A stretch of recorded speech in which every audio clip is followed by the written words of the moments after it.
के साथ और उनकी उससे ज़्यादा उनकी फैमिली, एक जवान लड़का जस्ट 28 ईयर्स ओल्ड इतनी जल्दी हमें छोड़ के चला गया। एंड वो एक नेचुरल डेथ नहीं है, वो एक मर्डर है। और जब किसी का मर्डर होता है तो हम सबको आवाज़ उठानी चाहिए।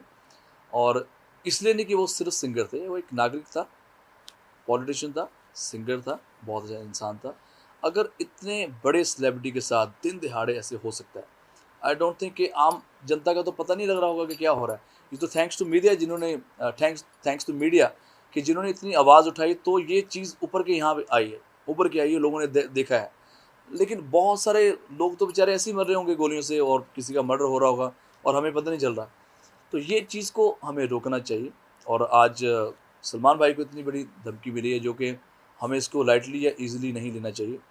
और यही मैं सरकार से और पुलिस कर्मचारियों से मैं रिक्वेस्ट करूँगा कि इन चीज़ों को आप रोक सकते हैं, ये आपके हाथ में है। और आज एक नौजवान के साथ हुआ है, कल को किसी के साथ भी हो सकता है। सर कहीं न आपसे कहीं आपको लगता है कि पंजाबी इंडस्ट्री के ऊपर अभी थोड़ा-सा ये गैंग वॉर्स की वजह से हुँ। थ्रेट बहुत बढ़ गया है? Do you think that Punjabi industry के ऊपर नहीं, ये बिल्कुल बहुत ये बहुत ही सैड है कि पंजाब में ऐसा हो रहा है। वो पंजाब जिसको मैं बहुत प्यार करता हूँ, वो पंजाब जिसमें मैंने अपनी सारे बचपना वहाँ पे गुज़ारा है और हँसते-खेलते गुज़ारा है। कभी ऐसी प्रॉब्लम आई नहीं है। बहुत साल पहले कुछ प्रॉब्लम्स थी हमारे पंजाब में भी। इनफैक्ट मुंबई में भी सुनते थे कि चलो यार अंडरवर्ल्ड है, ये है, वो है। लेकिन काफ़ी टाइम से बहुत स्मूथली चल रहा है। एंड अभी ये 2022 में अगर फिर वही जानवर वाली हरकतें होंगी इंसानों के साथ, तो वो बहुत गलत है। और कहीं न कहीं इसके पीछे मैं नहीं कहूँगा कि सरकार का दोष है या पुलिस का दोष है। कहीं न कहीं हम सबका भी दोष है कि हम उस चीज़ को लाइटली लेते हैं, हम उसकी आवाज़ नहीं उठाते। 20 साल पहले भी मेरे साथ ऐसा भी हुआ था कि मुझे भी ऐसी धमकी आती रहती थी और मैंने हमेशा उस चीज़ को लाइटली नहीं लिया। मैं हमेशा जितने भी मेरे इर्द-गिर्द थाने थे या जो मेरे दोस्त थे पुलिस में, मैं उनको हमेशा बताता था यार ऐसे-ऐसे मुझे प्रॉब्लम्स आई हैं। तो हमारी प्रॉब्लम है कि जब हमें कोई धमकी देता तो हम डर डर जाते हैं। तो अभी क्या है, बहुत सारे बेचारे सिंगर्स हैं जिनको धमकियाँ आ रही हैं और वो चुपचाप वो पैसा दे देते हैं। अब और इसमें पता भी नहीं चलता, आज कोई भी अब मुझे फ़ोन करेगा तो मैं कन्फर्म नहीं करूँगा। मुझे कोई बोलेगा यार मैं इस गैंग से मैं बिलॉन्ग करता हूँ, तो मैं 100% डर के बोलूँगा यार बताओ क्या करना है। वही चीज़ हमारी गलती है कि जो पिछले 5 साल से मैं सुनता आ रहा हूँ, ये बहुत ज़्यादा एकदम से ऐसा गैंग वार शुरू हो गया कि आप उनके कॉल्स आते हैं और वो एक डिमांड कर देते हैं और सिंगर्स प्यार से उनको पैसा दे देते हैं या प्रोड्यूसर या एक्टर भी।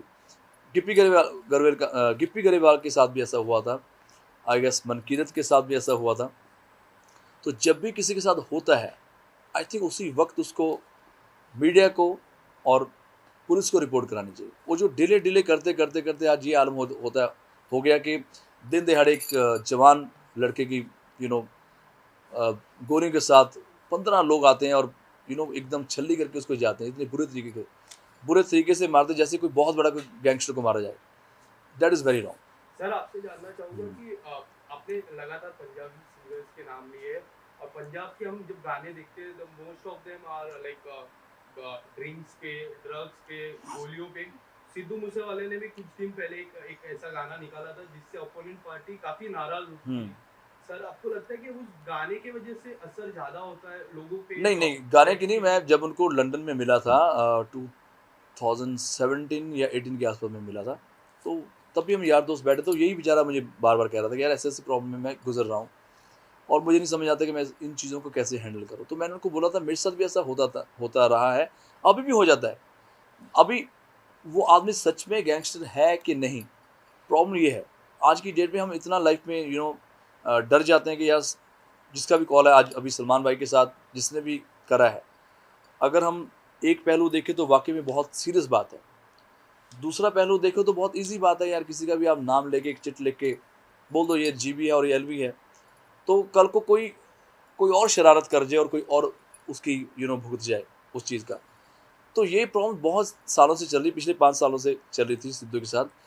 लास्ट अभी वो 15 मई के आस-पास वो आए थे मुंबई और मुझसे उनकी यही चैट पे बात चल रही थी, नॉर्मली बात। मेरा एक दोस्त है दीपक जिसके थ्रू हम बात कर रहे थे कि यार मैं यहाँ पे घूम रहा हूँ पाजी, यहाँ पे तो कोई प्रॉब्लम नहीं है, मैं तो अकेला घूम रहा हूँ, यहाँ तो कोई मुझे पहचानता नहीं है, कोई मुझे घूरता नहीं है। तो मैं मज़ाक में बोल रहा था कि तुम मेरे घर पे शिफ्ट हो जाओ और जब भी तेरा दिल करता है तो ये मत सोच के यार मुंबई में पंजाब नहीं है, हम यहाँ मैं और कपिल भाई रहते हैं और बहुत हमारी बॉन्डिंग है, तो यहाँ शिफ्ट हो जा। बस वही है कि एक लिखी थी या उसका लास्ट मैसेज आना ऐसे बताना, तो हो सकता था कि वो कुछ कहना चाह रहा था, बट ये जो हुआ है ये बहुत गलत तरीके के साथ हुआ है। एंड आई एम श्योर कि कहीं ना कहीं सरकार इस चीज़ को बहुत स्ट्रिक्टली रोकने की कोशिश कर रही होगी, क्योंकि अगर ये अब नहीं रुका और अगर हम लोग एक नहीं हुए तो दिन दिहाड़े किसी के भी साथ भी ये हो सकता है। बेटा आपकी सिक्योरिटी भी कहीं ना कहीं खबरें आ रही है कि बढ़ा दी गई थी, जी जो भी इंसिडेंट्स हुए उस पर। जी ये शो है काफी फेस्टिव मूड जी हैप्पी जी जोन का, तो ऐसे जब ट्रेजिक न्यूज आती है और ऐसी खबरें आती है तो कितना इम्पैक्ट पड़ता है शूट पर, आपकी हाँ मेंटल स्टेट मतलब अफेक्ट यू, बॉदर यू? बहुत ज़्यादा। इनफैक्ट मुझे बार बार बेचारे सोल प्रोडक्शन के जो लोग थे मुझे पूछ रहे थे आर यू ओके, बिकॉज मुझे बहुत ज़्यादा गुस्सा भी था। एंड समझ नहीं आ रही थी हम क्या करें और किसको बुरा बोले, क्योंकि पता नहीं चल रहा किसके साथ उसकी दुश्मनी है और कौन ऐसे करके जाता है। पहले सिद्धू के साथ इतना बुरा हुआ, मूसे वाले के साथ। दूसरी न्यूज़ आती है के भाई की, तो ये सारी सडनली हमने 3-4 दिन के लिए हमने शूट रोका भी है, और बिकॉज माइंड हमारा चल नहीं पा रहा था और सही ढंग से मैं शूटिंग भी नहीं कर पा रहा था। मन में यही होता कि यार काश मैं सिद्धू को रोक पाता, काश मैं और उससे जान पाता कि व्हाट वाज द प्रॉब्लम। और दूसरा क्या हो रहा है कि बैक टू बैक 2 डेथ होनी, और कहीं ना कहीं जो एक जवान लड़का है उसके पेरेंट्स पे क्या गुजरी होगी। मैं एज ए फ्रेंड इतना उदास हूँ, उनके फैंस इतने उदास हैं सारे, तो जिसका बच्चा गया है वो तो उसका दर्द तो वो ही जान सकते हैं। तो मैं पूरी सरकार से और पुलिस से सभी से और स्पेशली हमारी सिंगर कम्युनिटी से मैं बोलना चाहता हूँ कि यार ये फेक लाइफ से आप बाहर आओ। मैंने बड़े बड़े सिंगर्स का मैं मेंशन नहीं करूँगा, आप जाके इंस्टाग्राम पे देखना, किसी ने पोस्ट नहीं करा। स्टोरी डालते हैं और स्टोरी में ये लिखते हैं भगवान उनकी आत्मा को शांति दे, भगवान उनके पेरेंट्स को ये दुख सहने का बल बख्शे। अरे भाई वो नेचुरल डेथ नहीं है, वो मर्डर है। आप खुल के बोलो ये गलत हुआ है। अगर आपको लगता है कि ठीक है हम किसी गैंगस्टर पॉइंट आउट ना करें, ना करो, आप कंडोलेंस तो दिखाओ यार, आप ट्रिब्यूट तो करो। बड़े बड़े सिंगर्स जिनको उन्होंने सपोर्ट करा है उनका कोई पोस्ट नहीं आ रहा, कोई बात नहीं आ रही। तो ये चीज़ मुझे बहुत हर्ट करती है कि आपने देखा होगा पिछले 5-6 दिन से मैं कोई पोस्ट नहीं कर रहा हूँ, मैं कोई अपना खुशियाँ नहीं मना रहा, कोई मैं रेगुलर जो अपने गाने प्रमोट करता था, जो मैं पोस्ट डाल रहा था अपने शो को लेके, तो कहीं ना कहीं होता कि चलो यार एक ट्रिब्यूट देनी चाहिए। 4-5 दिन एटलीस्ट हम उनकी जो उनके साथ दुखद टाइम पे हम उनके पेरेंट्स के साथ जुड़ के चले। एटलीस्ट 5-6 दिन, एक हफ्ता नहीं। उनकी डेथ आज हुई है, कल को फिर सब लोग स्पेशली पंजाबी कम्युनिटी में लोग प्रमोट कर रहे हैं अपने गाने को और अपना स्वैग डालते जा रहे हैं। तो ये चीज़ भी मुझे बहुत हर्ट करती है कि कहीं ना कहीं चाहे वो सिद्धू जी थे, चाहे वो के भाई हैं, यार हमारे वो लेजेंड मरे हैं और उनको ट्रिब्यूट देनी चाहिए, प्यार से उनको अलविदा करना चाहिए। उनके पेरेंट्स को, उनकी फैमिली को लगे वाकई हमारे बच्चे ने इतना बड़ा नाम कमाया।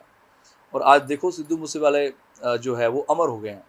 हर बच्चा टैटू बना रहा है अपने हाथ पे, हर बच्चा ट्रैक्टर ले रहा है, ट्रैक्टर के पीछे भी सिद्धू मूसेवाले की फ़ोटो छप रही है। तो ये बहुत जो बड़े बड़े सिंगर जो इतनी उम्र में नहीं कर पाए, इतनी यंग एज में उन्होंने ये काम करा। सर मैं आपसे इतनी यंग एज में उन्होंने ये मुकाम और ये नाम कमाया है, और भगवान उनकी आत्मा को शांति दे। एंड के पहले सिद्धू जी गए हैं, फिर के सर गए हैं, तो बहुत ज़्यादा बड़ा लॉस है हमारी इंडस्ट्री के लिए। सिद्धू मूसेवाला के बारे में आपने काफी चर्चा की जी। पर सिद्धू मूसेवाला की एक दिन पहले सिक्योरिटी हटा दी गई, तो सर क्या आपको लगता है सेंट्रल गवर्नमेंट को स्टेट गवर्नमेंट पे एक कड़क एक्शन लेना चाहिए इस बात पे, क्योंकि उनकी एक दिन पहले सिक्योरिटी हटा दी और उनके जब वो नहीं, मैं बिल्कुल मैं सहमत हूँ कि चलो जाने अनजाने में अगर सरकार से ये गलती हुई है कि उन्होंने सिद्धू मूसेवाले की सिक्योरिटी हटाई है। मेरा क्वेश्चन ये है, 400 लोगों की सिक्योरिटी हटाई, 400 लोगों के ऊपर गोली क्यों नहीं चली, वाई सिद्धू मूसेवाला? ये मेरा क्वेश्चन है कि अगर हम अब क्या हो रहा है कि सबको वापस सिक्योरिटी मिल गई, लेकिन जो जाना था वो बेचारा मर गया। तो इतनी दुनिया की सिक्योरिटी हटी है, लेकिन एक ही बंदे पे अटैक क्यों होता है? तो ये बहुत ही शर्मनाक बात है, और अभी तक क्या इसका हल निकलेगा ये तो सरकार बता सकती है। एंड थैंक्स टू मीडिया कि आप लोग इतना आवाज़ उठा रहे हो, जिसकी वजह से इतना लंबा ये चल रहा है और लंबा चलेगा। आप उसको जब तक सिद्धू मूसेवाले को जस्टिस नहीं मिलता, उनकी फैमिली को जस्टिस नहीं मिलता,